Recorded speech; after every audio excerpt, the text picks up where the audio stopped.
All right, let's take a look at who is lining up where, and it's a pretty perfect picture if you're Andretti Autosport and the defending champion, Ryan Hunter-Reay on the pole.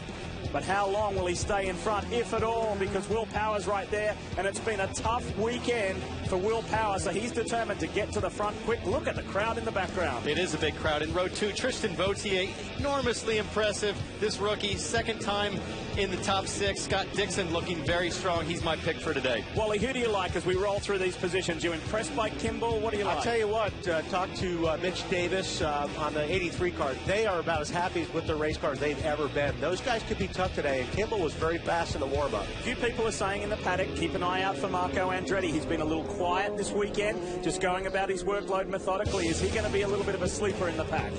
You never know. I mean, another guy to talk about, Takuma Sato, who got the penalty in qualifying, got pushed back to row 6. You see Simona starting. We know she's strong on race pace. She's outside row 7. Interesting, when we were at the outdoor studio there before, Simona Di Silvestro, who we heard mentioned a little bit earlier, she got one of the largest cheers from the crowd. So they're expecting a lot from the Swiss Miss. Big name drivers going to work their way through the field. Tony Kanaan, James Hinchcliffe, Graham Rahall's had a tough slog this weekend. What can he do? Because he finished just off the podium last year.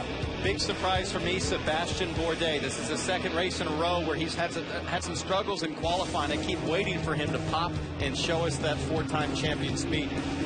As you become used to, and we all enjoy as IZOD IndyCar Series fans, we've got plenty of onboards for you to show you the passing maneuvers. And the National Guard Panther Racing machine of J.R. Hildebrand. He'll be looking to respond and rebound from a frustrating streets of St. Pete. The Midas car, that's Graham Rahal. He'll show us this view. James Jakes is going to carry an onboard for us today as well. The Acorn Stairlifts machine, there he is, and he's been impressive. He may have something for us here today, the British driver. We'll keep an eye on him. Second, Rahal, Letterman, Lanigan driver. And Charlie Kimball is having the weekend of his career.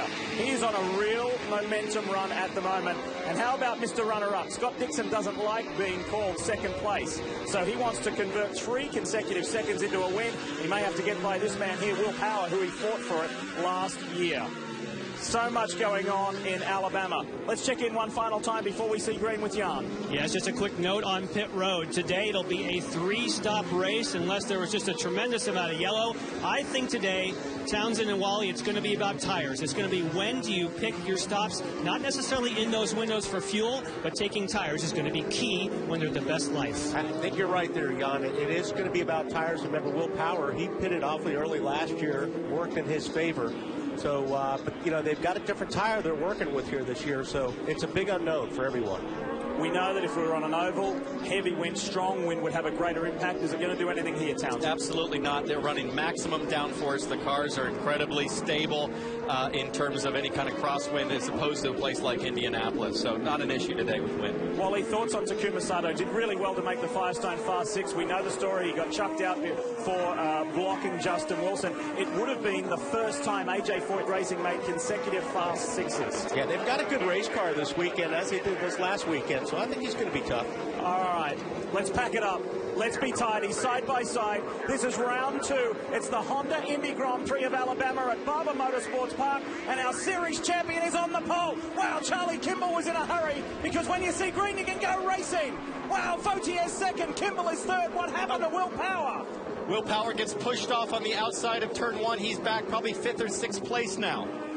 Charlie Kimball was on a mission, and so too is Marco Andretti. And you've got to be very aggressive on this at this place, especially on the start to the restart. You don't have that many opportunities to pass here. Here's a spot, probably the best spot on the racetrack to make the pass. Will Power has dropped about 7 positions as they race up the straight to turn 6. Marco Andretti's the biggest mover in the pack, but we've got a rookie chasing the champion. This is awesome. Into the museum turn. Hunter-Reay's already got a 3-car gap. Trouble at the back, contact. Wow, that is Oriol Servier and Graham Rahal. Now that's going into that 7-8 complex that we saw in the GoPro course preview. It is blind going in. It is a 1-car groove all the way in there. I'm guessing Graham and Oriol were side by side and they ran out of real estate, but hopefully we can see what happened. Well, they're both going to have to come in and change the nose off those cars because they're missing a lot of pieces. And Wally, from Graham's. We just got word from race control that the start is under review. We'll have a replay. Let's take a look while he talks us through. Well, we'll see what we see here. Just, I think they got boxed up in front of looks like Hinch had to get on the brakes, and it just was an accordion effect. Nobody had any place to go. They just ran into each other. And there's the net result. It was a lucky escape for Joseph Newgarden. Let's go on board. The Midas car was Rahal.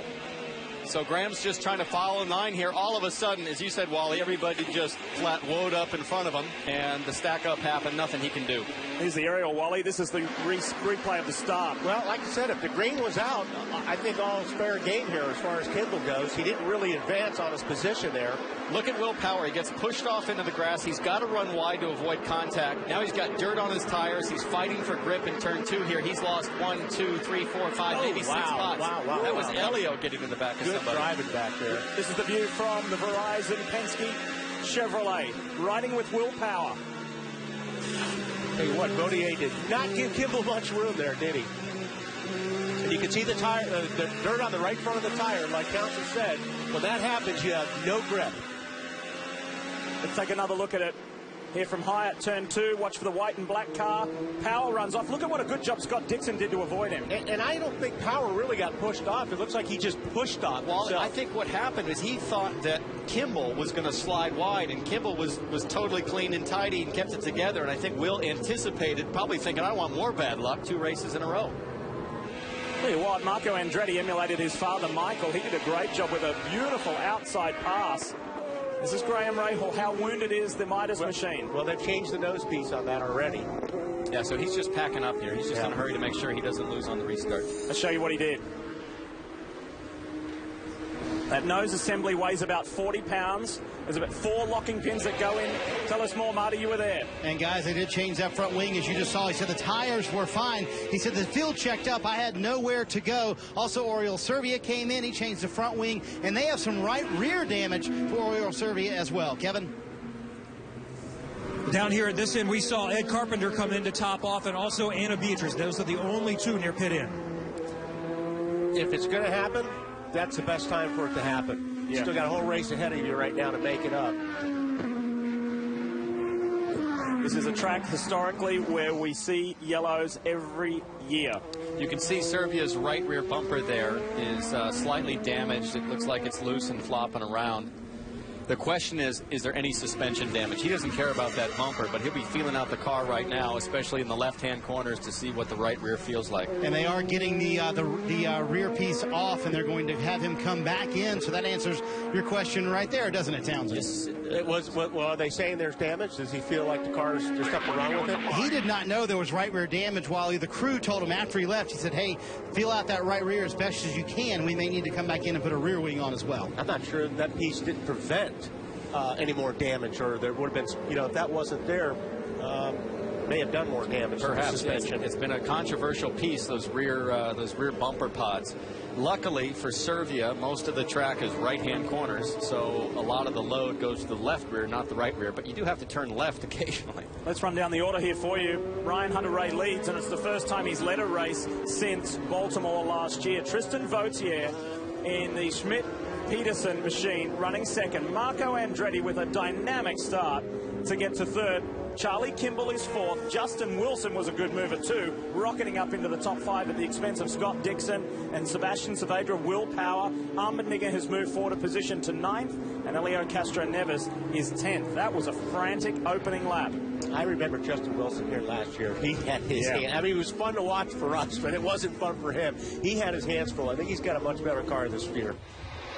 This is Scott Dixon. He lost position as well. Remember, he started in 4th. He's dropped back 2 positions to 6th. Part of that was having to check up to avoid Will Power. And we are receiving word that there's drama with the GoDaddy machine. Hinchcliffe. That's either a right rear down? Left rear. Left rear down. Flat left rear tire, perhaps. And he has called in and said there is no drive for James Hinchcliffe. So that is his issue, no drive. Perhaps the left rear is hanging off the track. Our race 1 winner is stranded on the side of the course. Remember, he was hit from behind. Part of the cause for this first lap yellow. No, there's something wrong with the left rear, though. I can see it vibrate. It's shaking. So the magical run does not continue for the Mayor of Hinchtown. We'll tell you more about what the story is when we come back to Barber. You're watching NBC Sports Network's coverage of IndyCar, brought to you by Honda, an official vehicle of the IZOD IndyCar Series.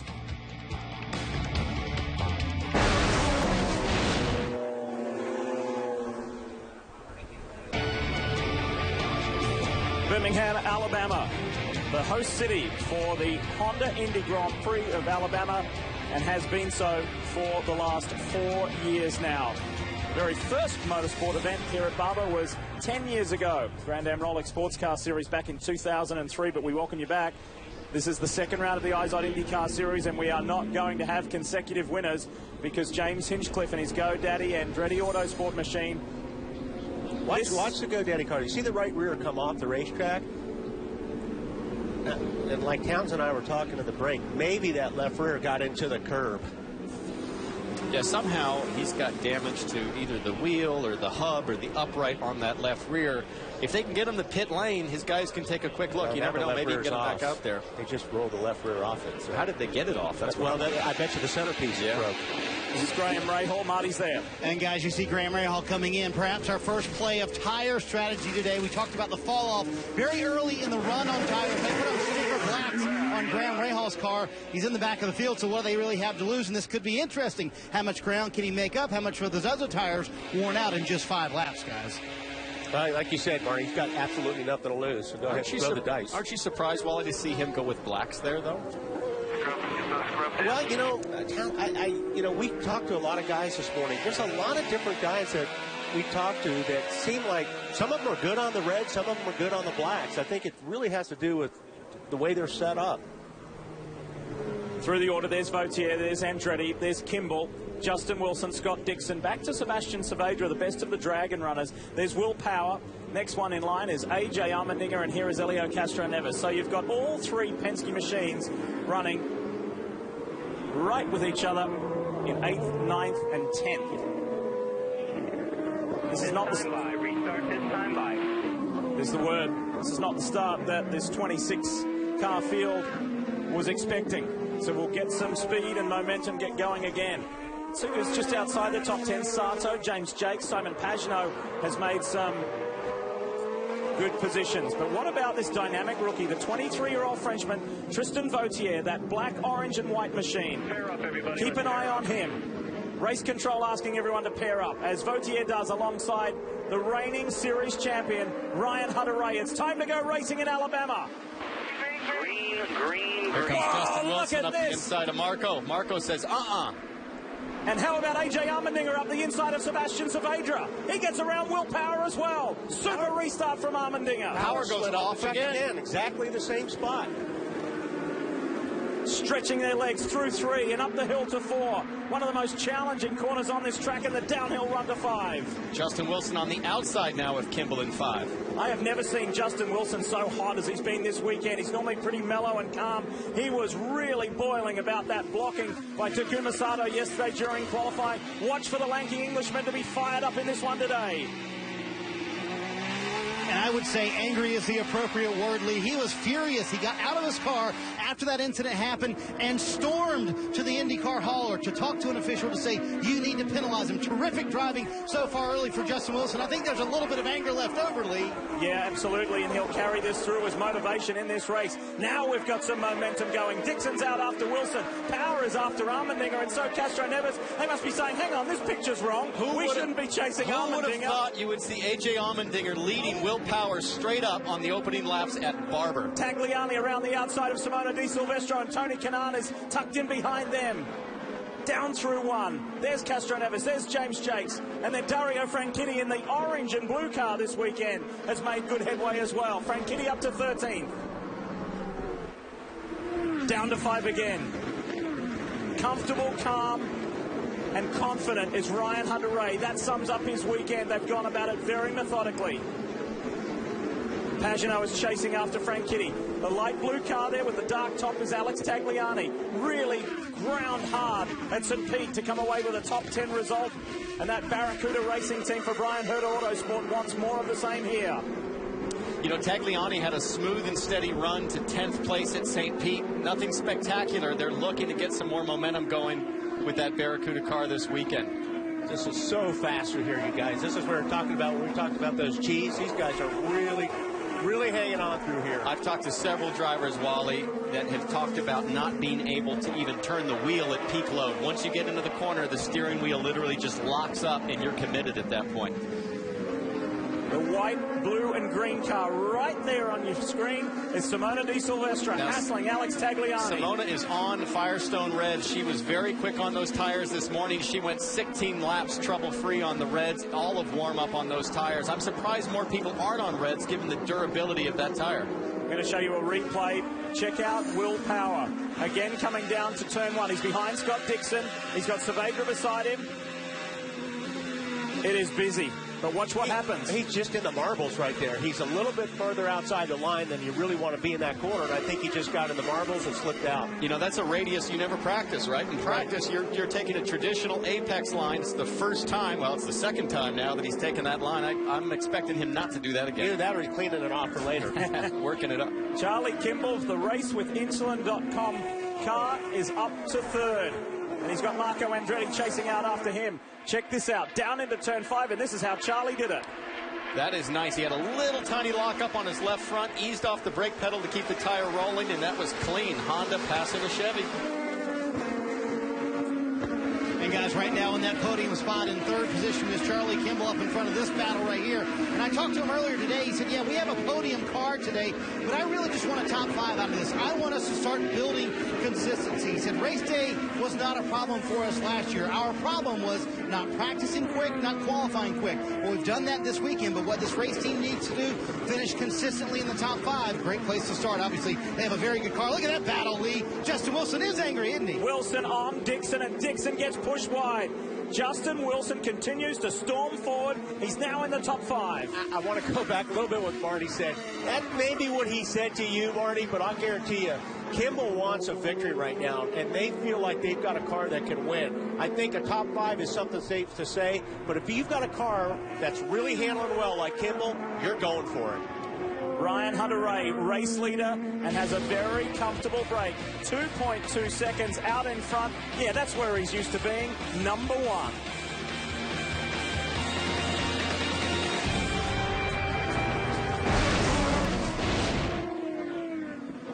Great to have you with us at Barber Motorsports Park. The Honda Indy Grand Prix of Alabama continues here on the NBC Sports Network. Lee Diffie with Townsend Bell, Wally Dallenbach, Marty Snyder, Jan Beekes, and Kevin Lee. And it's as busy out on the track as you can believe. Scott Dixon, 3 times the runner-up here, is trying to get that position back from Justin Wilson. Yeah, this has been a great battle we've been watching. And tell you what, Wilson's driving the wheels off that thing. Now, he's on the black tires as Dixon's on the red. Dixon should have a little bit more grip. But that's how difficult this place is, just to get around somebody. You would think Dixon would have a little more grip, but a little less durability. But we're 12 laps into this, and those Firestone Reds are still hanging in there tough. And Wilson looks loose to me. James Jakes is on pit lane. What's going on, Kevin? Second time he's on pit lane. He reported a problem with the right rear. They came in hoping it was just a punctured tire. Went back out, checked the tire, no problem. So now he's back in, and they're going to work on the suspension and other parts of the car to try to address the issue, but they still have not been able to get it. He was running in the 12th position, but he's lost all of his opportunity for a good finish today. You see what they were addressing there on the left, and on the right box you may have seen Scott Dixon successfully pass Justin Wilson. And as Townsend said, Wilson, you can see the car sliding around a little bit, so Dixon's got a little bit better bite coming off the corners. That's all he needed to set him up for a pass under braking. It's amazing to me what Justin Wilson has able to squeeze out of this Dale Coyne entry. We know it's a small team, limited resources. This morning, I saw Justin's younger brother, Stephen Wilson, teaching a volunteer pit crew guy how to put a tire over the wall. That's how small they are. They needed extra people to help out. Great support from the Boy Scouts of America for the 3rd consecutive year for Dale Coyne Racing. Now, as Dixon gets closer to Marco Andretti right there, Charlie Kimball has left Andretti behind and is out chasing after Tristan Vautier for second. Meanwhile, race leader Ryan Hunter-Reay has a 4-second lead. This man here, Sebastian Bourdais, started 23rd and is now 15th. The Frenchman is on fire. This is the kind of performance we've been waiting for. Last year, Sebastian Bourdais was in a Lotus, down maybe 50, 60 horsepower, finished 9th. Felt like a victory for him. He knows this track very well. He's championship pedigree. hopefully this is going to be a good day for him. Wally, he said to us earlier in the weekend, when the car is bottoming out and you're scraping, if you do that at certain tracks, you can get away with it. If you do that here, you're done. Yeah, there's so, like you said, this place, you're so busy. There's a spot where you'll see a lot of those cars hit the racetrack. We saw it in practice. So, you know, like we talked about earlier, these guys are driving so hard right now. When you bottom, the car takes off. Chasing out after countryman Simon Pagenaud, who's dropped a spot, started 13th, and he's back to 14th now. Dario Franchitti is up to 12th. There's been a lot of movement in these opening 13 laps.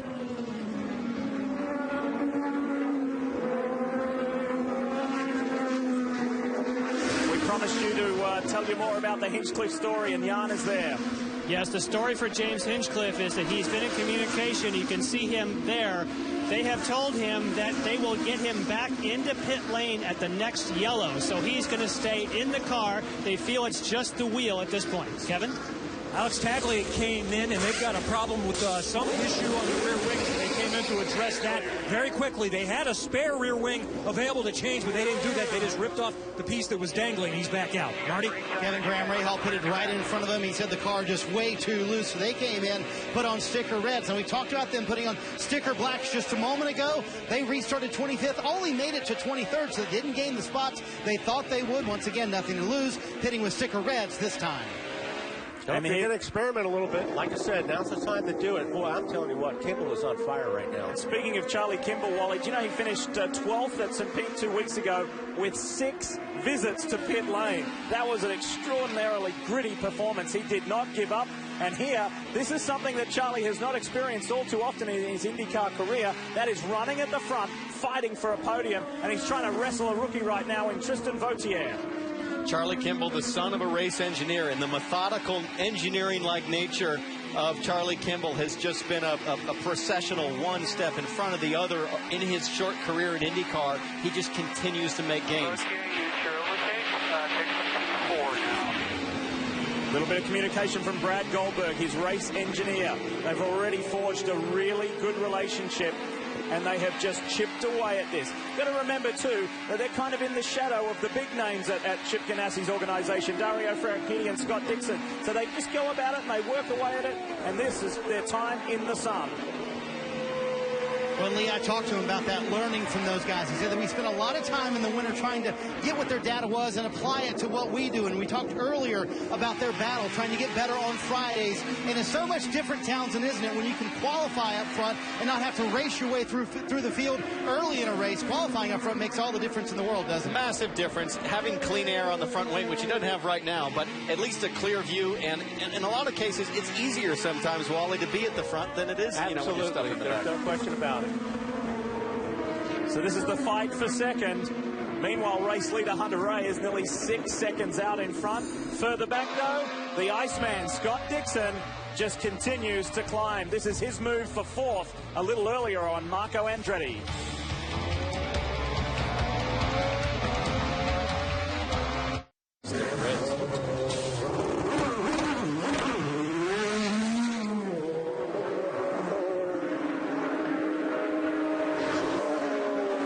Castroneves has just left pit lane, and he went for sticker red tires. So he's gone from red to red, alternate to alternate. A couple others taking advantage of this pit window as we speak.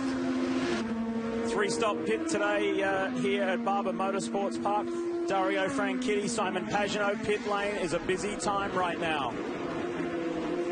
So let's see what this can do for Helio Castroneves. He was kind of stuck in some traffic. He's now got those reds on, Wally. Time to make some ground. Absolutely. I mean, everybody's been talking about the reds. They've got more grip. They're better. We've seen that with Kimball, obviously. I think the surprise for everyone has been durability of the reds. In qualifying, it seemed like you got one peak lap, and I think everybody was concerned they'd totally fall apart. In morning warm-up, lots of drivers experimented with long runs and found that they were perfectly fine over the distance. Now, we've only seen 19 laps so far, so we haven't seen a full fuel stint. Here comes Vizo. And Tony Kanaan came in as well. They were running 14th and 15th. You're hearing Wally and Townsend talk a lot about the reds or the blacks, the primary tires or the alternates. What happens is you have to run at least one time on each tire compound. They're both going for the softer tire compound, the red wall tires. And Kanaan, a good stop there. Look at this fight for second, though. Tristan Vautier is under pressure from Charlie Kimball, and Kimball's growing impatient. That is not a place you want to stick your nose in.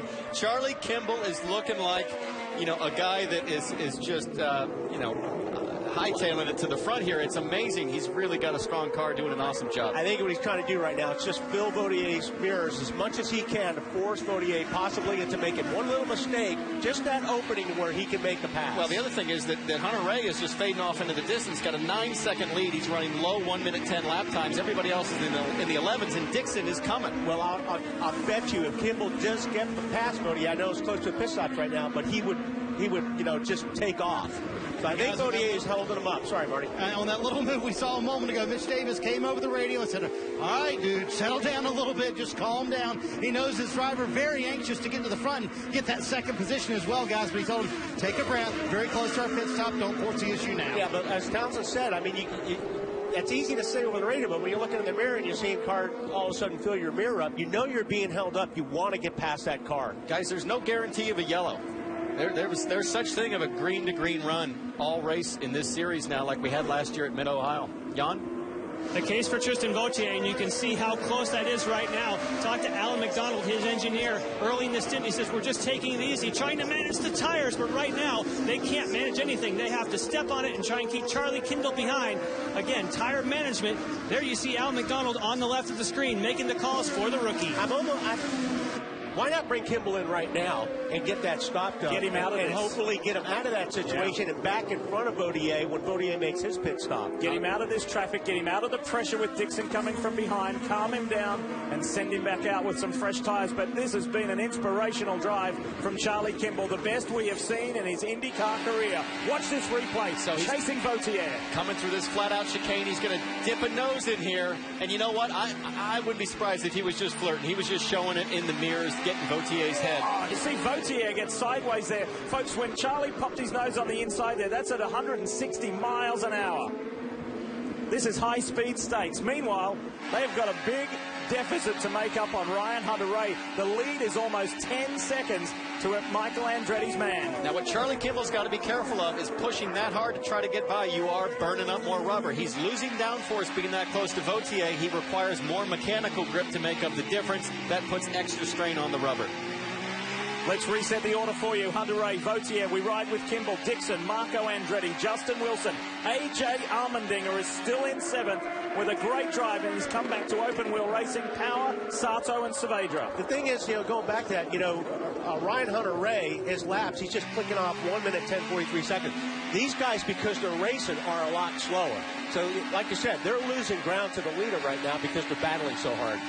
Biggest mover in this field. There's a little bit of a mistake, and that's where you need to take advantage of it right now. Go. Oh, and he got a little bit sideways when he tried turning underneath Vautier. Little greedy with the throttle, trying to get a run. Dixon had a great look at that, but he looks to have lost maybe a car length or two. Down into the museum turn. Pressure is on the rookie.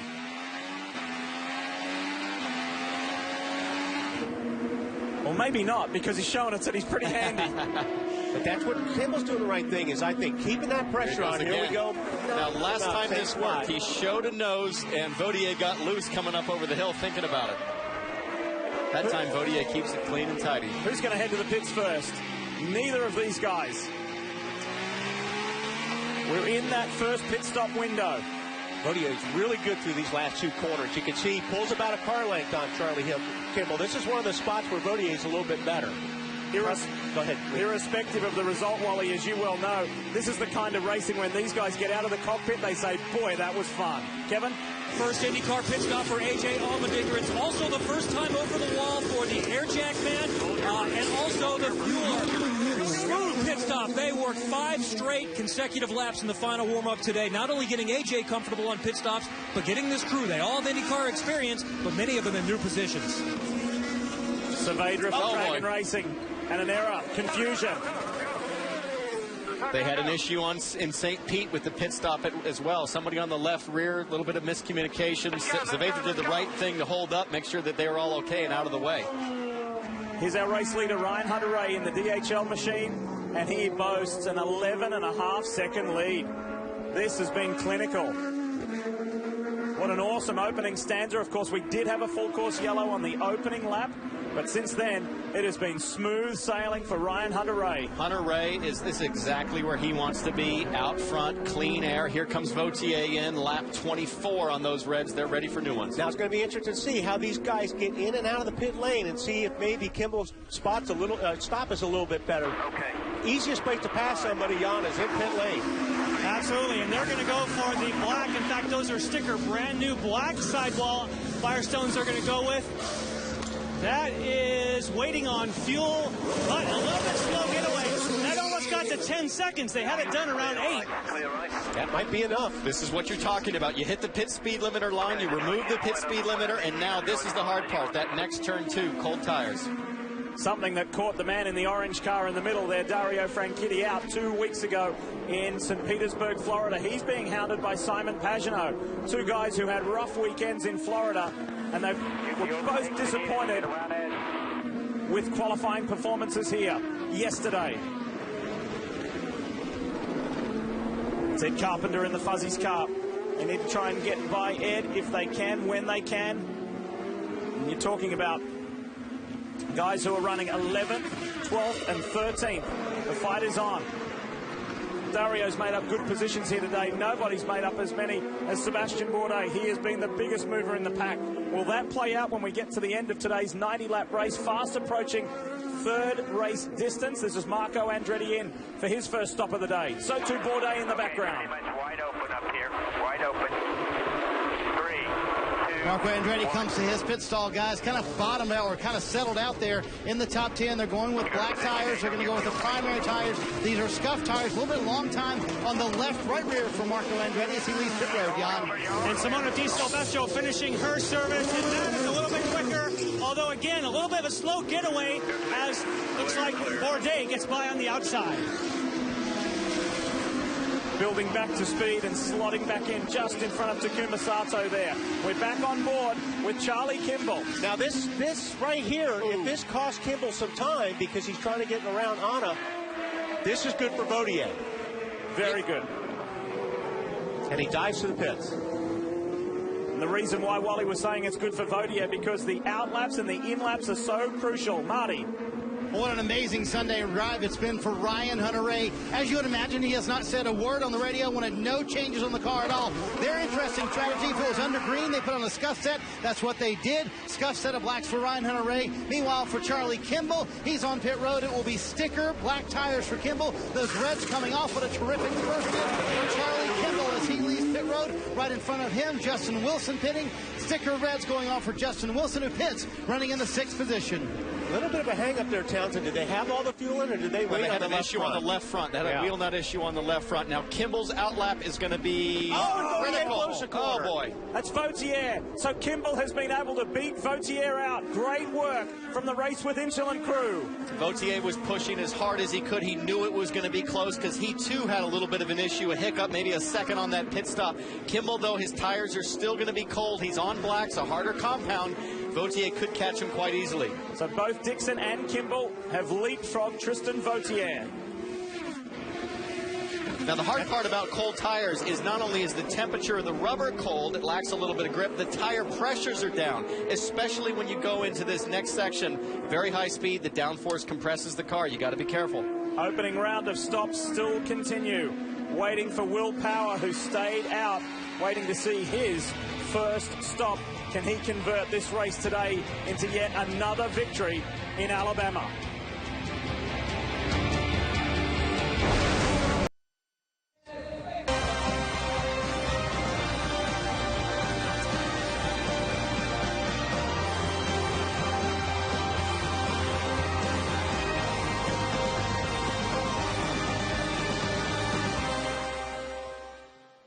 All the colour, build-up and excitement for the Honda Indy Grand Prix of Alabama here at Barber Motorsports Park. 40, bud. You got to stay on the 40. And there's some radio transmission there. You're looking at Will Power. He is leading the race, but he is yet to stop for that first one. Tell us more, Jan. Lap 3 might be better. You got 2 more laps. You got this one and 1 more. I'm listening to hear what Tim Cindric is telling him, and that is how many laps it'll be until he is on pit road.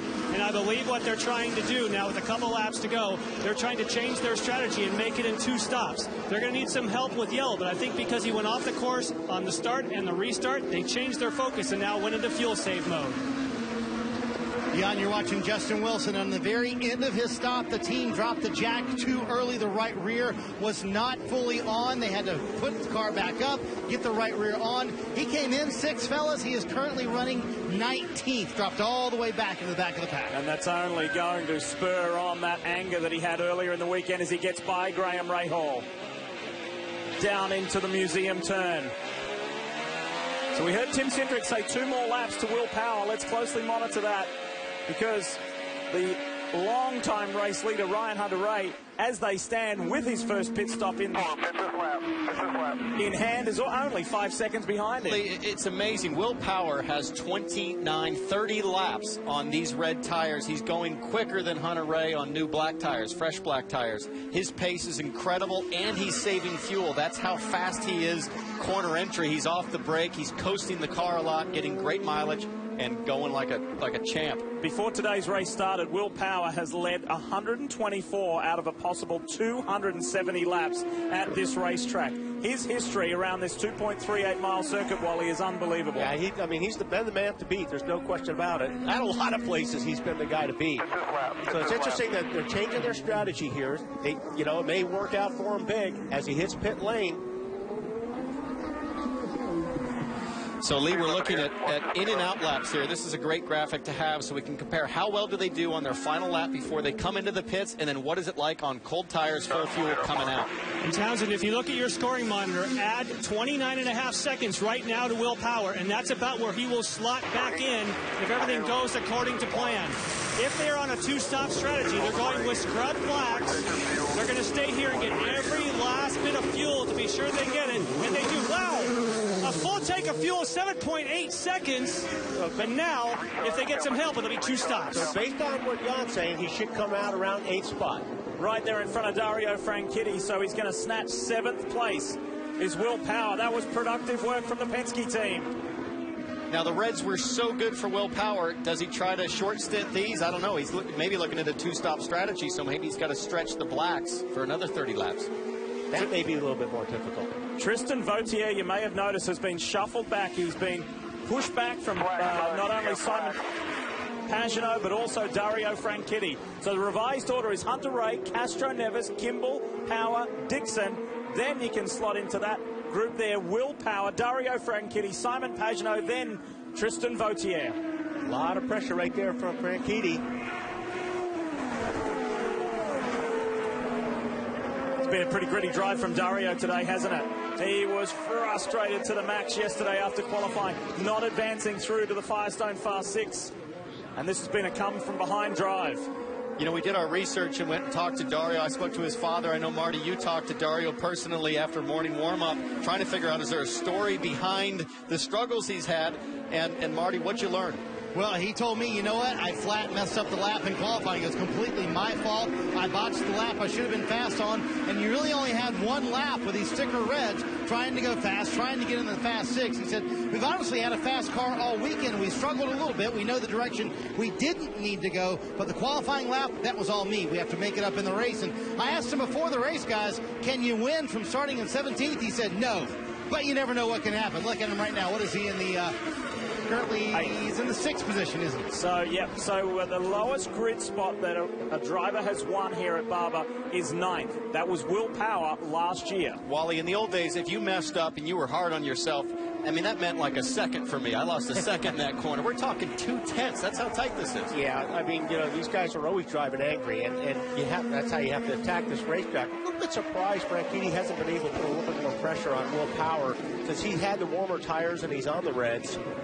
Will Power's hanging in there pretty tough in front of these guys. Will Power's got right more now. fuel on board. His car's going to be heavier. Yeah. He's on the blacks, but he is also the man here at Barber. They're on reds behind you. 2 cars on reds behind you. It's communication from Tim Cindric, president of Penske Racing. Kevin?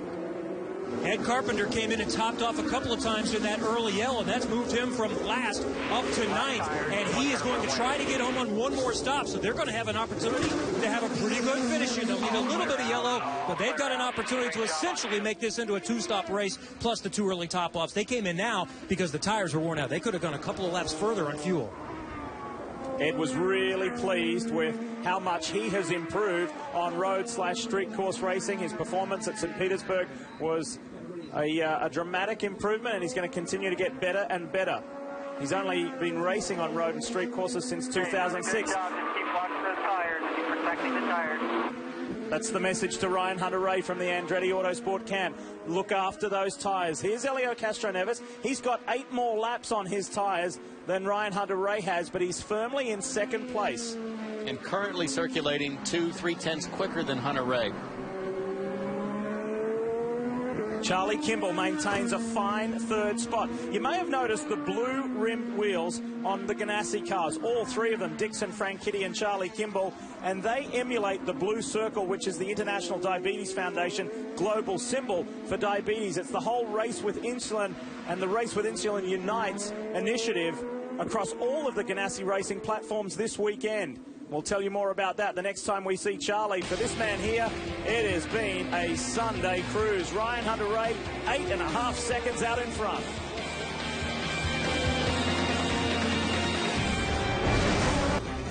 Great spot to watch. That's near where our outdoor studio was, just above turns 2 and 3. Welcome back to the NBC Sports Network's coverage of round 2 of the IZOD IndyCar Series here at Barber Motorsports Park. It's time, with thanks to Honda, to take us through the field, and Marty Snyder kicks it off. Well, how about this drive for Ryan Hunter-Reay? Led every lap of the race so far. Said very little on the radio this afternoon. You know, he told me on Friday, this is a challenging track that awards aggressiveness, but if you step over that line, you pay for it. He said, I've had to learn that, but today he hasn't needed to be very aggressive. They put the scuffed black tires on that first time because, Jan, they wanted the car to come in quicker. And, of course, being chased by Helio Castroneves, he's been told on the radio, you need to save a little bit of fuel. Remember, he was one of the first to pit. He's been out there 19 laps. Marty? Charlie Kimball on some sticker black tires back there has not said much about the handling. He's somewhere back there, I promise you, in the 3rd position, trying to catch up to Helio Castroneves. Very happy with his weekend. Told me he would love to get a podium out of this if he can. We'll see what happens. Kevin? His teammate Scott Dixon is running right behind him. We'll find him coming around the corner there in the red and white Target car. There's Scott Dixon. He's not been happy on this second stint of tires. Something feels wrong up front. A little bit of understeer, so he's just trying to hang on, and so far he is, Jan. And, of course, we've documented Will Power's efforts, and he has obviously a train of cars behind him, and he might, I say might, be on a 2-stop strategy, but he's going to need some yellow, in my opinion, to pull that one off. Jan Dario Franchitti is not on a 2-stop strategy. They pitted at lap 18, trying to get around Will Power there. Not in a very good spot to do it, though. So they'll have to pit about lap 45 or so. We can expect to see Dario Franchitti back on pit road, Kevin.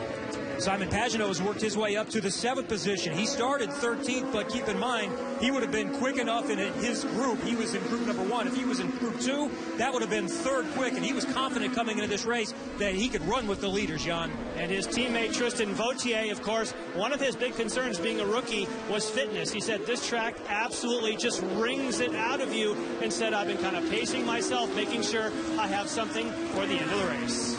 Kevin, since the restart, Joseph Newgarden has moved up 10 spots. Very impressive, and they actually planned to do a short stint on these primary tires, but instead, they are going to leave him out for a while. They're impressed with where the tires have kind of settled in at lap time-wise. Same is true for Marco Andretti, right behind him, rounding out the top 10. Marco having a very nice run off of the podium finish. He is 5 seconds back there. There's Marco Andretti coming through the field. Currently in the 10th position for Andretti. Thought he'd have a little bit better car early on. He was surprised, sliding around way too much, Kevin. I think we would all agree this is a really solid return to IndyCar so far for A.J. Allmendinger. He was most nervous about qualifying, got through that, and he also got through that first pit stop, and they wanted to have a clean out, and they did. They waited for Anna Beatrice to pit, so he came out clean in stop number 1. Right behind him is Sebastian Bourdais.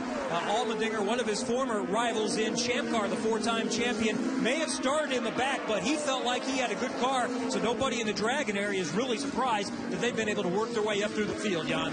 And right behind, of course, Takuma Sato trying to put some pressure on Bourdais. They're still trying to shake off that penalty that he received in qualifying after impeding some qualifying laps from behind, in this case for Justin Wilson. And again, track position is everything. Sato trying to get more.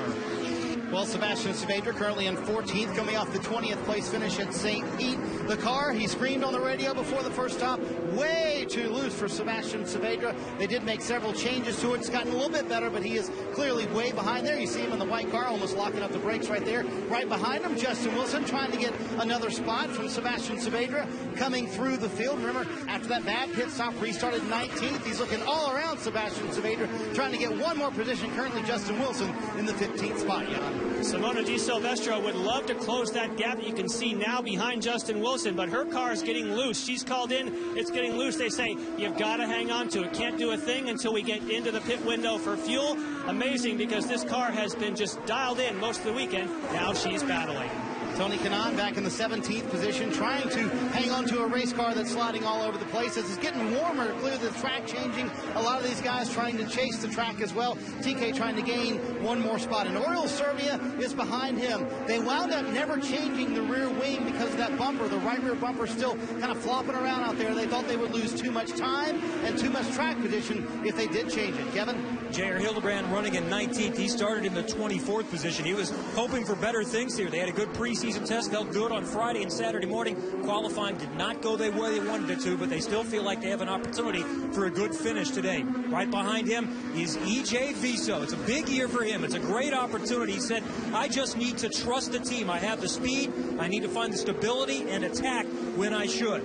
Ed Carpenter is running in the next position in the 21st spot. As the guys in the booth have talked about, Ed is still a little bit behind the pace on these road and street courses, but he has made tremendous progress. They're putting a lot of their resources into the oval package, but he has been working on the road and street course setup, and they are making some progress. Thanks, boys. Awesome work. Now we go to the front of the field where, Wally, it is on, because here comes Castro Neves. He is reeling Ryan Hunter-Reay in. This is the most pressure Ryan's seen since about lap 5. Well, he's on light. He's got a lighter fuel load, and Elio is on the red, so he should be a little bit quicker, but he is going to have to come in for fuel pretty soon. I think what's going on here is that Castro Neves last pitted on lap 18, Hunter-Reay on 26. Castro Neves on a 3-stop strategy, I think, can burn more fuel. Hunter-Reay on lap 26, it would need to really stretch his fuel here. His lap times have dropped down into the minute 11s, where he was easily in the 10s before. Sebastian Saavedra pulling off those red tires we talked about a moment ago, putting on sticker black tires. Remember, they did have a problem on their last stop, trying to get as full as they can. And once again, the car will not go. Now they get it cranked once again. Sebastian leaving pit road, but losing time every time on pit road.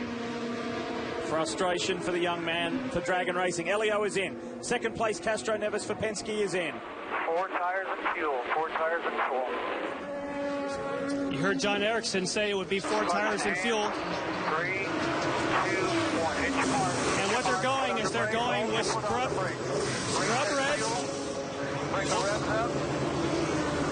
Always a reminder to keep on the brakes, and they wait until the last possible moment, but that was over 10 seconds. Amazing how Will Power can get a full tank in 7 and change.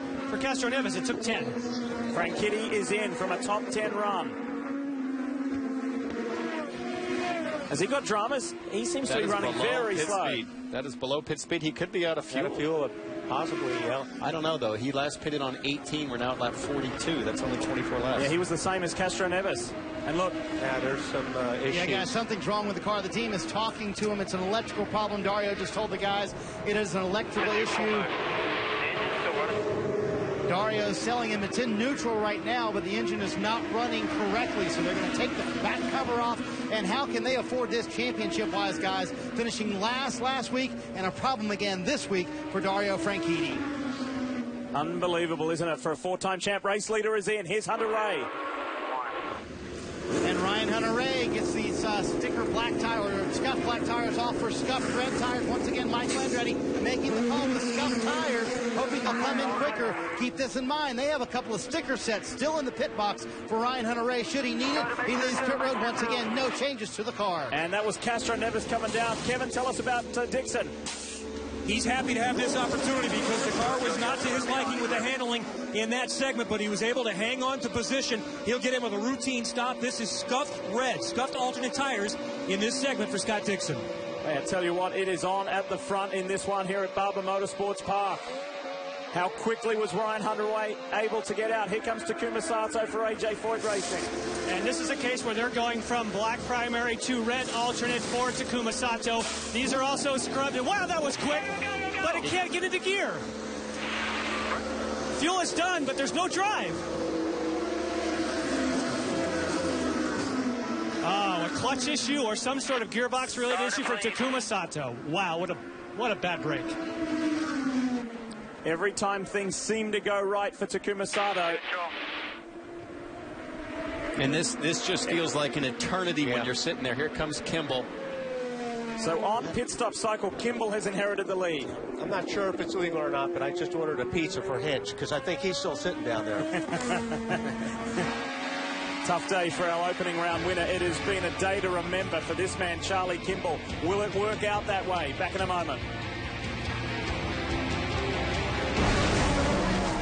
The IZOD IndyCar Series on the NBC Sports Network, and the pressure is on at the front. Power, Ryan Hunter-Reay, Helio Castroneves. This is good stuff, Marty.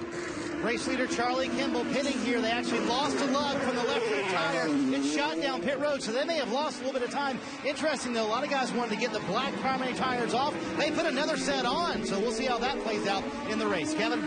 Great pit location for A.J. Allmendinger. A clean in. He is at the far end of pit road the first stop. Stop number 2 is good for Allmendinger. By the way, he's been confirmed to run Long Beach, and Roger Penske told me today we might put him in Detroit after Indy as well. Marty? Watching us from flat east, so just keep smart there. Guys, Justin Wilson trying to gain that track position, getting back up through the field. They put on scuff reds this time for Justin Wilson as he leaves pit road as we watch what could be the battle for the win. Who knows? Will Power and Ryan Hunter-Reay duking it out. Oh, this is great stuff. 2 Penske's in an Andretti Autosport machine. 1, 2, and 3. And Castroneves has made up probably about 4 seconds, while Hunter-Reay has been trying to get past Power. So look at how close. Now you got all 3 of them nose to tail. You got Hunter-Reay and Castroneves on the reds. Power is on the blacks on a 2-stop strategy. We think trying to hang on here. We know those black tires are a little slower. Dario is done, it looks like. Well, he's not out of the car, so presumably they're going to try to get him fixed. 2 races to forget, though, to kick the 2013 season off. Big names for the big positions up front. Power, Hunter-Reay, Castroneves. 3 Chevrolet-powered cars, 1, 2, and 3. And this is tight. Elio's going to be relentless on Hunter-Reay. And this is where it really starts getting frustrating when you're Hunter-Reay, because obviously he thinks he's quicker. He'd like to get around Will. Will's doing a great job staying in front of him on those blacks, but he looks in the mirror and sees all of a sudden that he is slower because he's got Castroneves right on his tail now. Power's got the blacks. We know he's probably a little short on grip. He's also trying to stretch the fuel. He's got another, we think, maybe 13, 14 laps of hanging on here before he can stop. Now remember, it was one of our themes at the top of the show. This place has been owned by Penske in qualifying and in the races. And the man out in front in that black and white Verizon car, Will Power, has won the last 2 in a row. He's going for the 3-peat here. Dixon is putting pressure on Simona Di Silvestro for the 6th spot. It's been a good drive for Simona to get up there, launch herself as well. Frustrated with qualifying, but has just remained focused and on task. Another situation here. Dixon on the red tire, Simona on blacks. And loose there. Into the second half of this race, 43 to go in this 90-lap event. Wally, there's nothing harder, as you know, than knowing you've got a grip deficiency and knowing you've got a certain number of laps you've got to hang on, just like Will Power's doing right now at the front. Simona's got the same issue. You're trying to stay tidy. You're trying to conserve the grip that you have available. At the same time, you've got Scott Dixon, a champion, crawling all over you. Look at this. Oh, contact. Oh. We said a little while ago that Castroneves was going to be relentless on the champion, and he is. Has Hunter-Reay got damage? Real nice. Shoot a man. That was the call from John Erickson to Helio Castroneves. Guys, Ryan Hunter-Reay just came on the radio, said, I know our cars touch wheels. And Michael Andretti told him 30 seconds before that, just keep Helio behind you. That's all you have to worry about. Don't worry about power. Keep the 3 behind you. Obviously, he couldn't do that. Yeah, no problem, boss. Dixon on Simona Di Silvestro. Keep in mind, Simona has only stopped once. She needs to stop again. So that'll make life easier for the target car of Scott Dixon. Simon Pagenaud a little further back in 8th place. Vautier is 9th. And Joseph Newgarden for Sarah Fisher-Hartman Racing continues the charge. He's in the top 10. Let's show you what happened down in turn 5. You look at the view from the Verizon car of Will Power. Hunter-Reay on the right in the yellow car, Castro Neves on the left. Oh, he locked it. Hunter-Reay locked up the left front, and he actually was the one who slid into Castro Neves on that. Castro Neves gets a run. Hunter-Reay chooses the inside line, being proactive, but he's going to come down here, and Lee, as you pointed out, boom, locks up right there, slides right into Castro Neves. Looks like they should be okay. Here's Simona. We mentioned that second stop was close. Jan? And she's going with sticker primary blacks here. These are her favorite sets of tires. She did so well, and they made a front wing change anytime you go from red to black. They'll make a front wing change, so she's back underway on her favorite set, but she's got some ground to make up. Her car was good on the black tires. She really liked the way the car felt, the balance. She ran 16 laps on reds this morning. I'm stunned that she would go back on blacks. She comes back out. Sebastian Bourdais also went in for a service. Just follow up on this. Her car was really loose when they put the reds on in qualifying. And they tried to get the reds to work in the warm-up, but I think they felt that the blacks gave her a better balance, and that's what she was comfortable on. One of the intriguing things about the IZOD IndyCar Series, you only get 3 sets of the softer compound red wall tires per weekend, and you don't get access to them until qualifying. So the teams don't have a lot of data and a lot of time on these softer compound tires in a race weekend. You can see Will Power is really starting to struggle there. He's trying to hang on, stretches fuel, make it a 2-stop race, pushing wide there at the apex, locking up the left front there in the brake zone, and that is it. Castro Neves goes by. Castro Neves is the new race leader. How about that? It's still Penske, but we've got a different order. And Hunter-Reay has made up that time that he lost.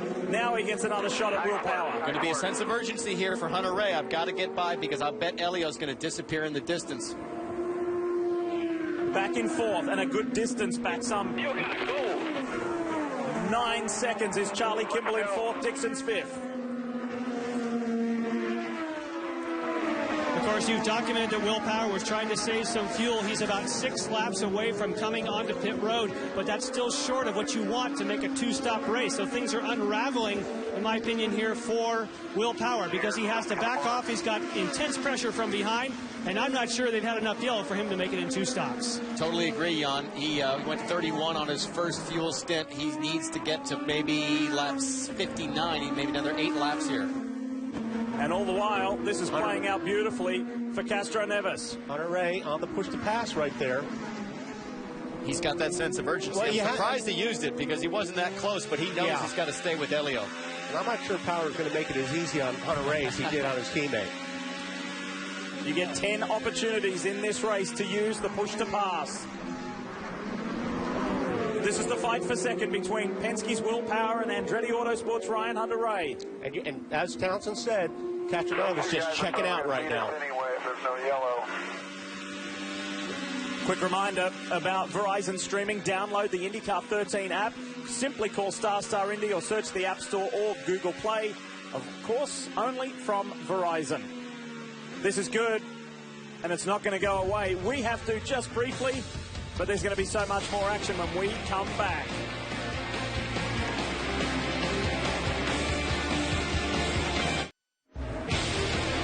If you hadn't heard the news earlier in the program, the good news is that this terrific city here in the south in Alabama, Birmingham, Alabama, is going to play host to the IZOD IndyCar Series for another 3 years through 2016. Let's bring you up to date with a race recap. Boy, it was a crazy start riding on board with Scott Dixon. Look at the Verizon car of Will Power off track, and up ahead Marco Andretti sweeps around into 3rd place. It was crazy stuff down into the museum turn. Collision between Graham Rahal, Oriel Servia and James Hinchcliffe, and that had greater consequences for the GoDaddy machine.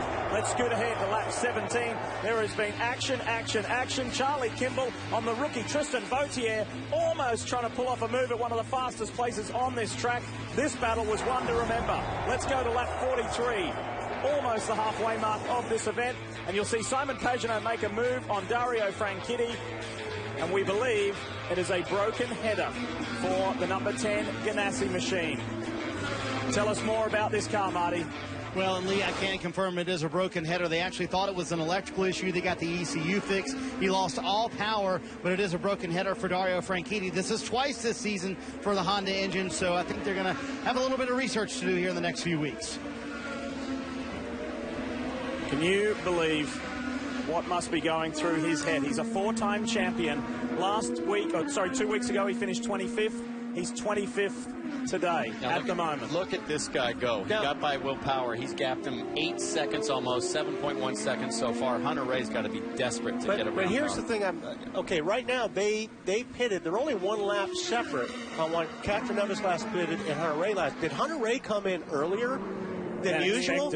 Because, they're basically on the same strategy right now. If you remember, Catherine Nevis pitted very early, like Will Power did last year, to put himself in a position to win this race.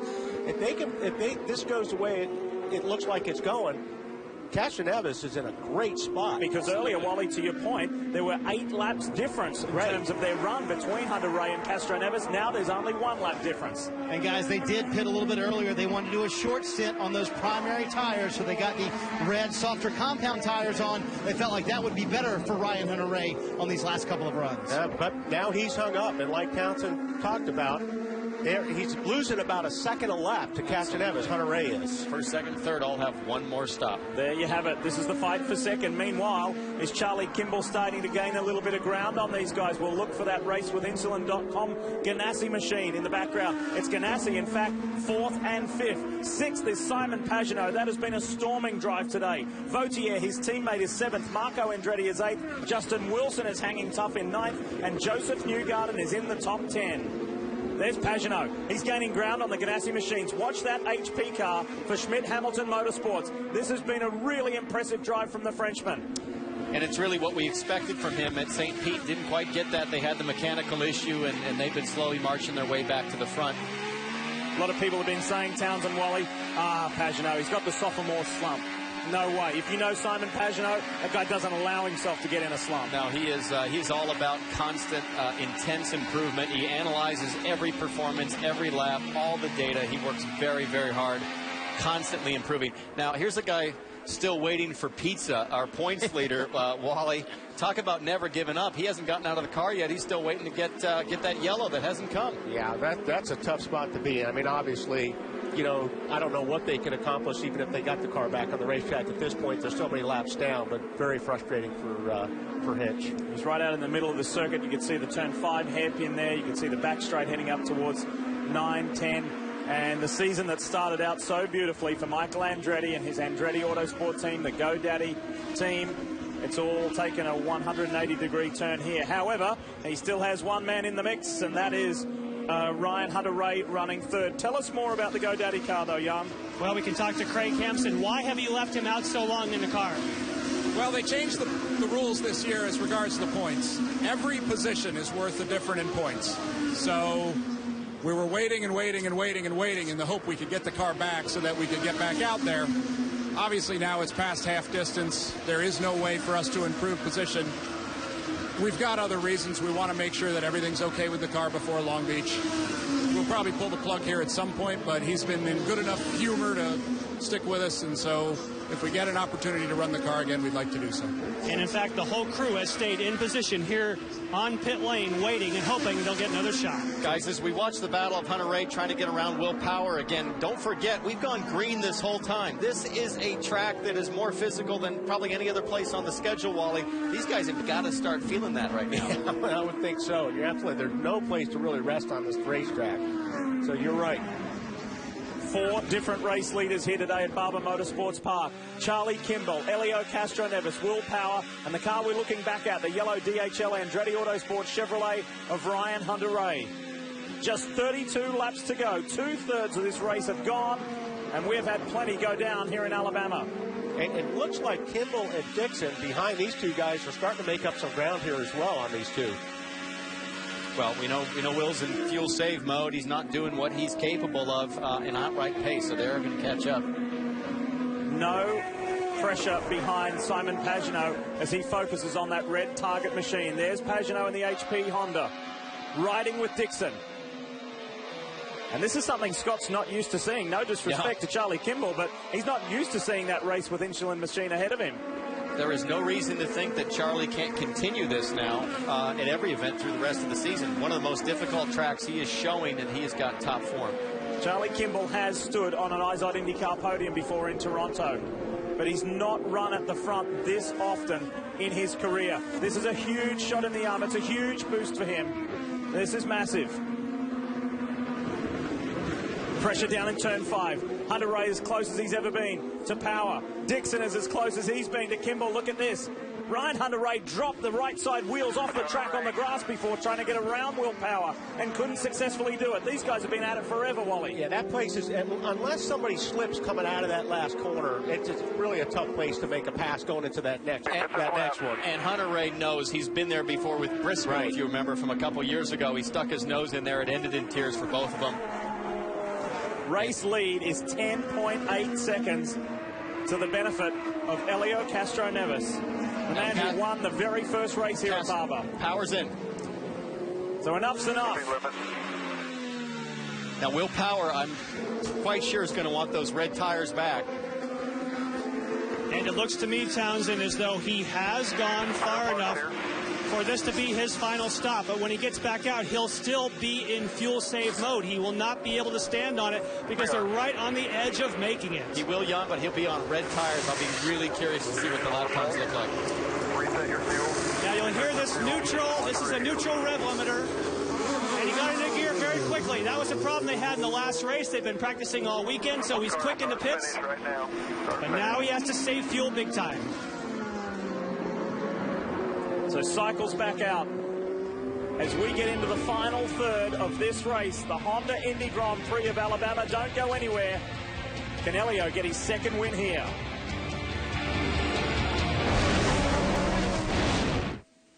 One of the iconic landmarks here in Birmingham, Alabama, if you've ever visited this city. High above Red Mountain, that is the Vulcan statue. It is the largest cast iron statue in the world. And it reflects the roots of Birmingham, Alabama with the iron and steel industry. It's 56 feet high. Quick mention about the fastest seat in sports sweepstakes. Just go to honda.com and sign up. You can enter now. And as we saw earlier, Bo Jackson got that ride in the IZOD two-seater. Ari Lyondike and Mario Andretti are the drivers. What a wonderful opportunity to go to tracks like Barber Motorsports Park and get in that IZOD two-seater. Castro-Neves, when we were talking to Jan during the break, pointed out that he has not run the set of blacks yet. So if anybody's got to make hay right now while they can, it's going to be Castro-Neves. No question. Here's James Jakes coming off pit lane. He's done a heck of a job, really. I mean, he's getting stronger with each race. I think he's been very happy with his performance relative to his teammate, Graham Rahal. Nice, steady run for him so far today. In the Acorn stair lifts machine.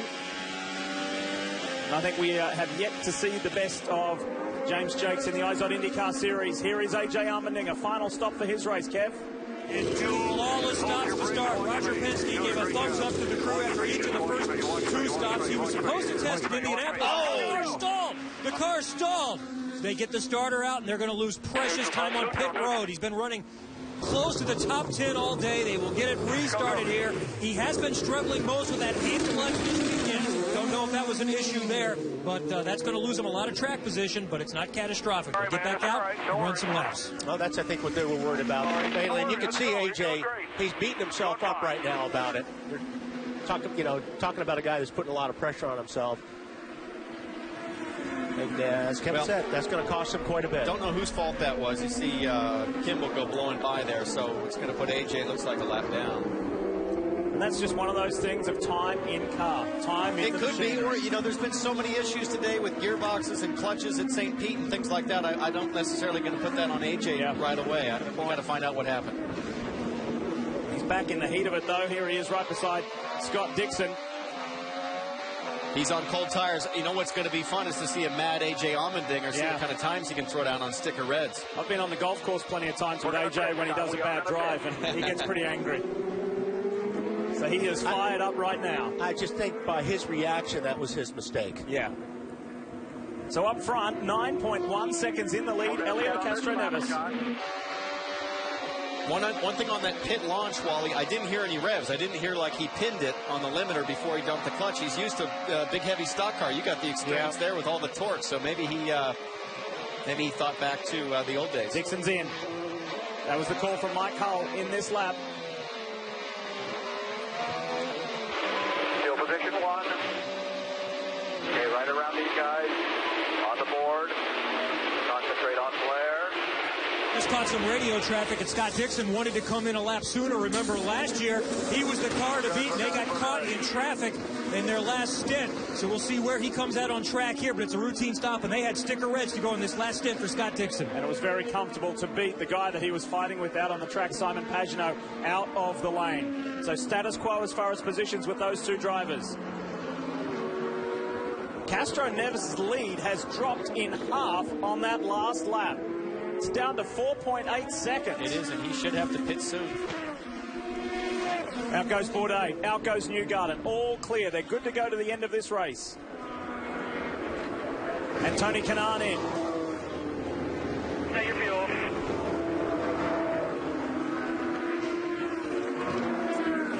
Outside. So for the final time today, they exit pit lane. Well, they hope so anyway. Clear pit out. Go. This is Charlie Kimball for the final time. Entering pit lane from third place on has been a day to remember for Charlie Kimball. Terrifically, and they're trying to hang on to that podium finish after back-to-back stints on the primary tires, putting on some scuffed red tires. A little bit slow on the left front, trying to get that lug on, taking a little bit extra time. Hopefully he's not losing too much. We'll see if he cycles out still ahead of his teammate, Scott Dixon.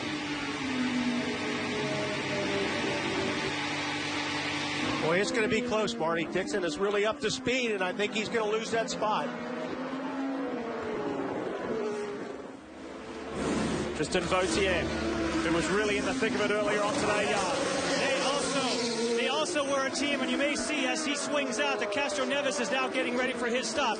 He had saved, Vautier had saved a sticker set of reds. He has them on now. We'll see Castro Neves go for sticker blacks. Now, we didn't see anything on track, and I just want to amend something. We just had a little glitch here with our timing. His lead, Elio Castro Neves' lead, was not cut in half. As he enters pit lane, he's still got in excess of 8.5 seconds on Ryan Hunter-Reay, who is right there.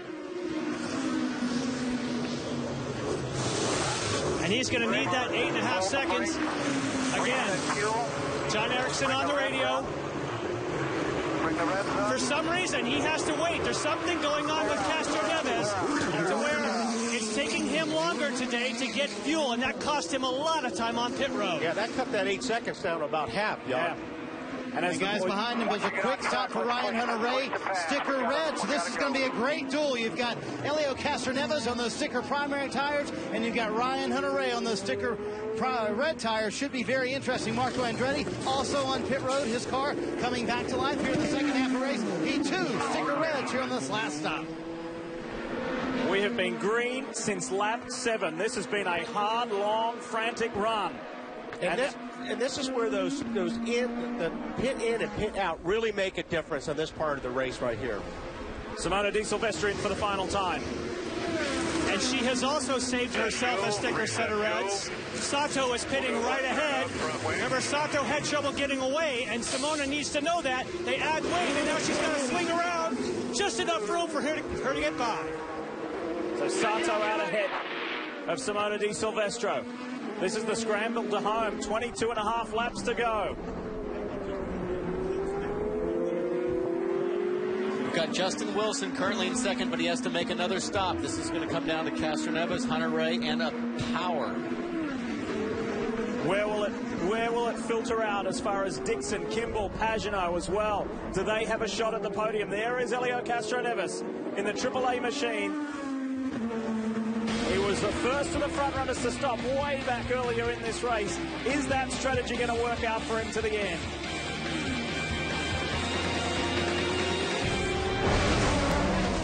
We're back at Barber Motorsports Park here on the NBC Sports Network. Lee Diffie, Townsend Bell, Wally Dallenbach, Jan Beekers, Marty Snyder and Kevin Lee. It has been a wonderful day here in the South. And will it be that way? Will the sun continue to shine on Elio Castro Neves? Check this out from just a moment ago as we ride on board with Scott Dixon.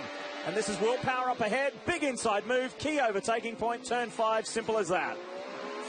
Easily done there for Scott Dixon. So that moves Dixon into a podium place position. You've got the inaugural IZOD IndyCar race winner here at Barber, Helio Castro-Neves, leading the way, and a man who has never had a top 10 in an IndyCar race here at Barber Motorsports Park, Ryan Hunter-Reay. It's down to those guys. It's 2 seconds. Who's going to win it?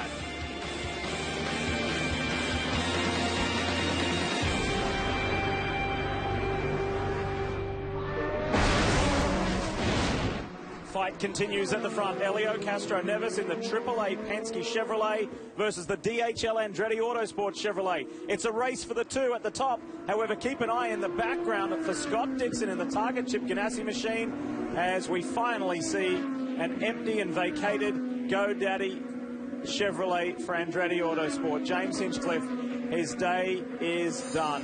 And this happened just a few moments ago. Wally, this looked like Townsend this morning at the hotel. Wally, I think he gave up on your pizza, and he's just saying, I'm going to go get some lamb lollipops. The pizza's in the truck. There's a little dining room in there. All right, back to the serious business. This is it. It's on. Dixon's coming in third. He's only 3.5 seconds behind Castro-Neves. I think if Castro-Neves doesn't make a mistake, it's going to be very difficult for Hunter-Reay to get by. The opportunities to pass here are very slim. And it's going to help Scott Dixon close the gap here quite quickly. Here's the spot. If Castro-Neves doesn't lock up here and give it away, Hunter-Reay is going to have his hands full.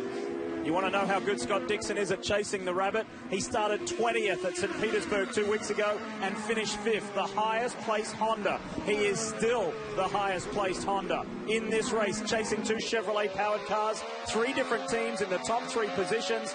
This is good. Penske, Andretti, Ganassi, the big names in the top positions. Absolutely. And Dixon, I felt, had the strongest car in morning warm-up over the course of the full stint. All of these guys, thankfully, don't have to save fuel. We are at full power. We're going to race to the finish.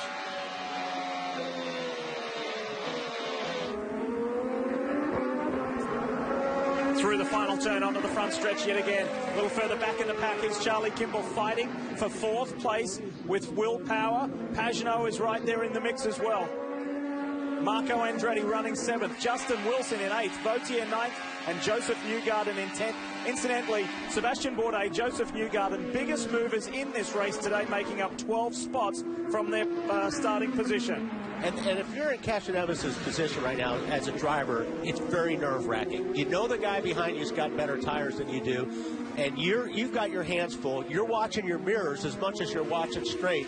This is a long time between now and the finish to try to keep somebody behind you. It's tough. What you have to do is give up a little bit on corner entry and make sure you get clean exits every time, laying the power down without wheel spin. And most importantly, don't mess it up under braking. If you lock up that tire going into the corner, that's going to be a big opening for the guy you're racing. In regards to Castro-Neves, we talked about the fact he lost a little bit of time on pit road because of fuel. I checked with the team. They say there's nothing wrong with the apparatus. We got all the fuel. We just didn't get connected quickly enough. So that's why it seemed to take a long time on the back end of the stop. But, Marty, there was also a few issues for Hunter-Reay in the pits as well. Well, his stop wasn't exactly quick, but they have certainly made up the ground since then. They put on those sticker red tires, a little bit softer. You see him trying to gain that ground on Helio Castro-Neves. They are not keeping him updated about Castro-Neves. They are keeping him updated, though, on Scott Dixon. That's the one they're worried about. He smells the blood in the water and wants to get by Castro-Neves sooner rather than later. Look at that move, Turn 5, Marty. Ryan Hunter-Reay on the inside. Can Helio switch back? And first-class seat to Scott Dixon. He's seeing all this happen in front of him. Wow, nice move, Ryan Hunter-Reay. Now, what's got to happen is Dixon is going to have a real sense of paranoia. I got to get by Castro-Neves. I know he's on blacks. I know he's slower, and Hunter-Reay's going to disappear here quickly. Think about how desperate Scott Dixon is. Scott Dixon has been the runner-up here 3 years in a row. He's tired of looking at the winner ahead of him. How quickly can Hunter-Reay escape? That's the other question that needs to be answered. Visibly he tries to get clever here. Thinking maybe he might duck inside. No, he can't get close enough. He's going to have to wait. Time is on. 15 laps to go. That's about to become 14. Hey, good job, 14. Not quite close enough to use the push and pass as far as Dixon goes. He needs to really set him up in this next series of corners, trying to get fast enough to try to push the pass to work going into 5. That's a great demonstration of the difference in grip. Right there in that long duration right-hander. You can see Elio waiting. Here it is. Push to pass. He's on the button. Gotcha. Down the inside at turn 5. Classic spot here at Barber. Now we've got a fight at the front. These two will eke away from Elio Castroneves. It will be a Chevrolet Honda and Andretti Ganassi fight to win this race. Through the museum turn. Another one completed. How quickly can Dixon make up that deficit to the yellow car, to Ryan Hunter-Reay? Can he get by him and finally shake that jinx at Barber? Turn 3 runner-ups into a victory.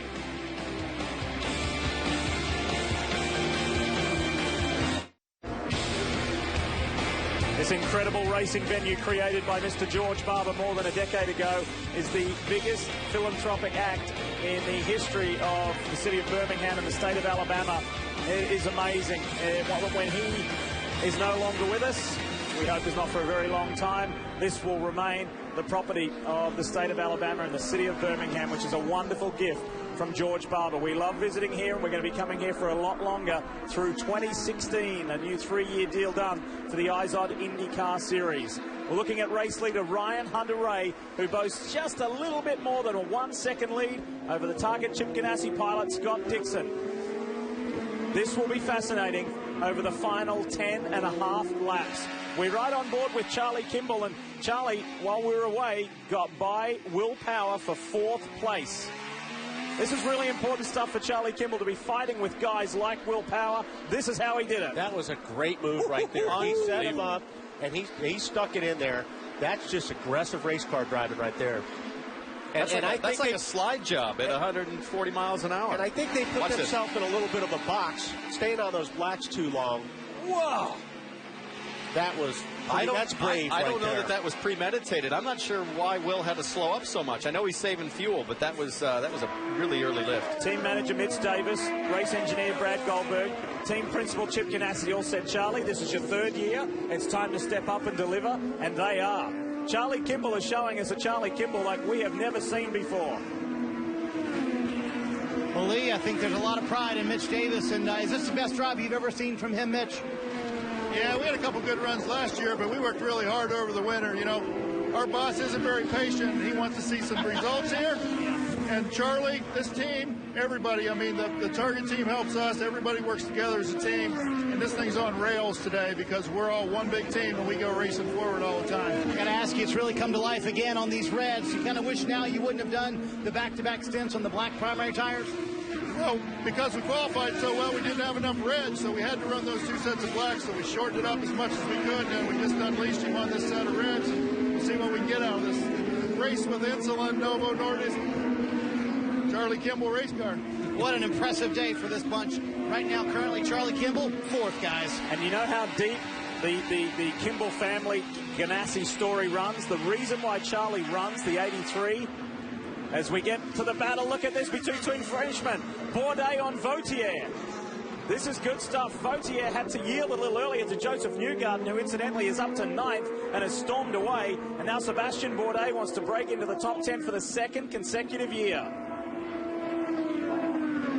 Wally, what were we going to say about Ganassi and Kimball? I was going to say, in 1983, it was the year that Chip Ganassi himself drove a car designed by Gordon Kimball. That's why Charlie runs the 83. Those two family names, the history runs very deep. Charlie's doing a great job, but we did see some pretty significant left front lock up there going into turn 5. He's got to be careful he doesn't flat spot a tire there. Yeah, he's got some ground. If he wants that podium, he's got to catch Castroneves. He is catching Castroneves, and I think if he keeps this pace up, he's going to get to him with about 2 or 3 laps to go. Here is your order. Only 1 second separates 1st and 2nd. Hunter-Reay and Dixon. Castroneves is 3rd. Kimball is 4th. Power is 5th. Pagenaud is 6th. Andretti is 7th. Wilson is 8th. Newgarden is 9th. Joseph has never finished in the top 10 in his IndyCar career.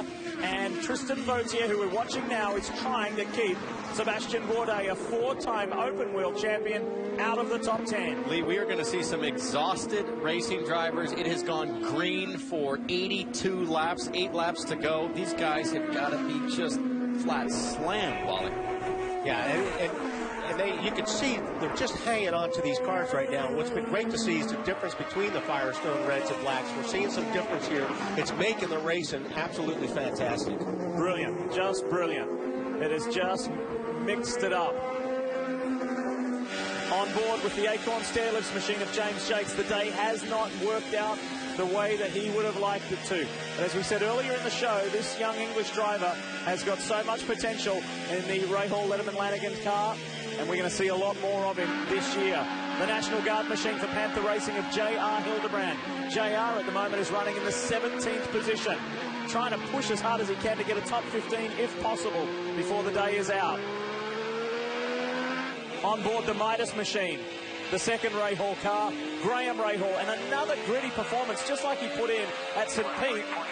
But frustratingly, it's not going to yield the result he wants. Graham is just outside the top 10 in 13th place. Yeah, but he was sitting, what, 25th or 26th when this race started, so that is a massive gain with a race that really hasn't had any cautions but that one. Yeah. He's on the push to pass there. You just saw him hit the button, try to get around tag here. Tough to really make a pass in this section of the track.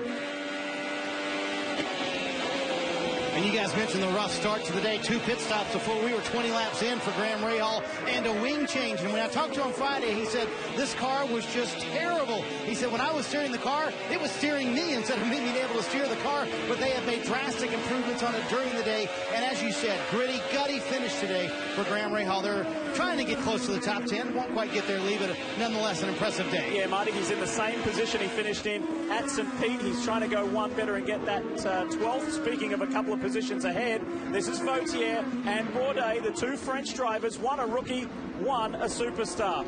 Former Toro Rosso Formula One driver and 4-time Champ Car winner Sebastian Bourdais trying to get past this rookie. I asked Sebastian about him. I said, look, I know other drivers don't like to talk about other drivers, but, you know, in the statesman position that you're in this sport, what do you think of Tristan? And he said, the kid is just amazing. The kid is seriously impressive. He's fast. I think at St. Pete, he impressed everybody, and I mean, he is doing an unbelievable job, and he is hanging on to that car count, and he's using every curve and every inch of them. Used to be in this series, it was all about the Brazilians. That was the international flavor that really impressed us in this series. Now we've got 3 Frenchmen with Pagenaud included in these 2 guys.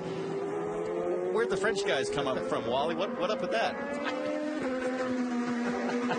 Hang on, he's saying as much as he did on the GoPro course preview. At least there's no fried chicken, though. Bourdais getting very close. He's on how many push to passes left here? He's got 6 left. He's on the button now. Boom, Bourdais is on the button. Here's the RC Kohler car for Andretti Autosport, and it's Marco Andretti.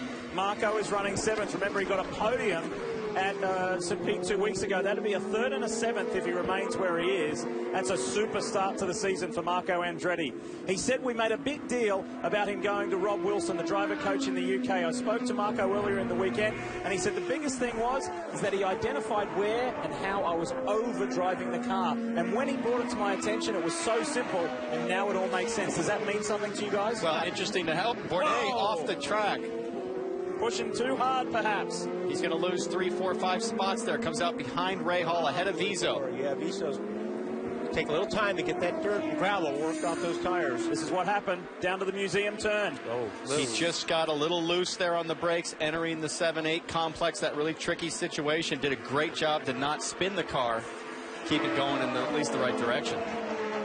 So that should consolidate Tristan Vautier's first IndyCar top 10. Remember, he was a non-finisher at St. Petersburg. Back to the lead, and there's less than a second in it. 0.8 of a second between Ryan Hunter-Reay, this car, and the Target Chip Ganassi machine of Scott Dixon. These 2 guys are clicking off laps that are a second quicker than the rest of the field. It is like a qualifying lap every single time around. They are pushing 10/10. Now, to the advantage, Hunter-Reay's got 4 push-to-pass left.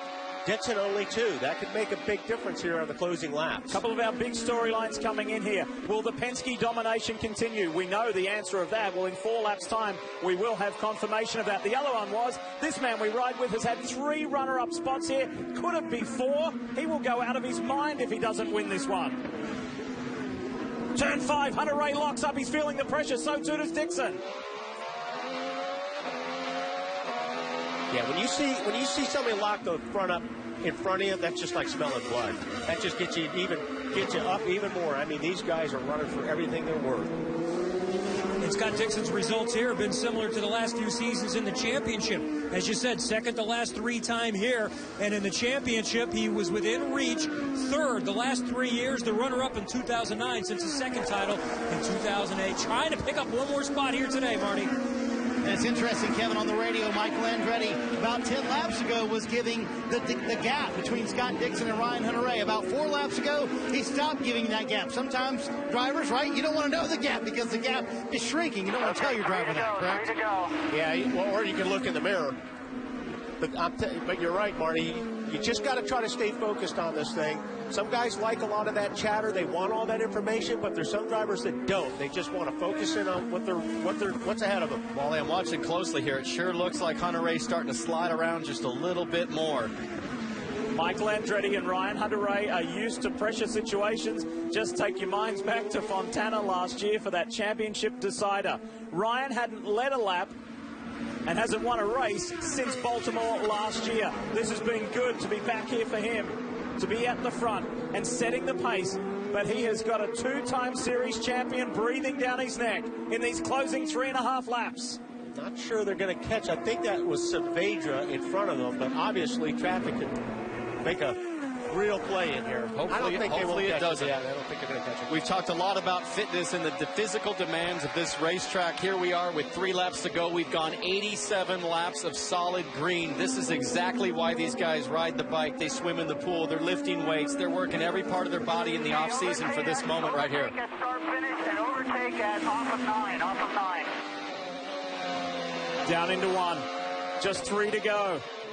Again, he runs a little wide. Now, that's about the 3rd time he's done that in the last 3 laps. Hunter-Reay we're talking about. He's locking up the tires under braking. You've got to be careful of that because if he does it too much, Dixon will be all over him. He just needs to worry about making sure he minimizes errors here. He doesn't have to drive away. He just needs to keep it clean and steady off the corner. You heard his engineer come on and tell him where to use the push-to-passes that he has remaining, which is in the longest stretch of full throttle coming out of turn 9. Right here, we should see him on the button. Ryan Hunter-Reay said the result of his pole yesterday was evidence of the team working together with all 4 drivers. There's a great sense of unity at Andretti Autosport at the moment. Is that going to be enough to carry him through to the first victory of the new season and elevate his title defense? Unless he gets caught up here with this traffic, which I don't believe he will, looks pretty clean. It's Saavedra in 21st and Armendimmer in 20th ahead. All right, on the way home, 2.38 miles to run. And Dixon, this is his chance. He's got to do something about it. Otherwise, he's going to finish runner-up for the 4th time. He's going to have to get on the button if he's going to have any chance of getting close, because Hunter-Reay's burning up his, there he goes. Hunter-Reay's burning up his push to pass. You want to hurry up to get away from the guy behind you, but you don't want to hurry up and get in this traffic ahead of you. Good point. Out of 5 for the final time. This short, fast shoot down to the museum complex. Is traffic going to come into play? Dixon's probably as close as he's been to Ryan Hunter-Reay. Half a second in it. Through these fast switchbacks, these change of directions on the run home. Is this going to be Andretti Autosport claiming the first 2 races of the new season while being the defending champions? So many years of Ganassi and Penske dominance. We are seeing the era of Andretti Autosport. Traffic will not come into play. Ryan Hunter-Reay, he's never even finished in the top 10 here. The series champion is now a winner in 2013. Hunter-Reay wins at Barber Motorsports Park. And unbelievably, Dixon finishes runner-up for the 4th year in a row.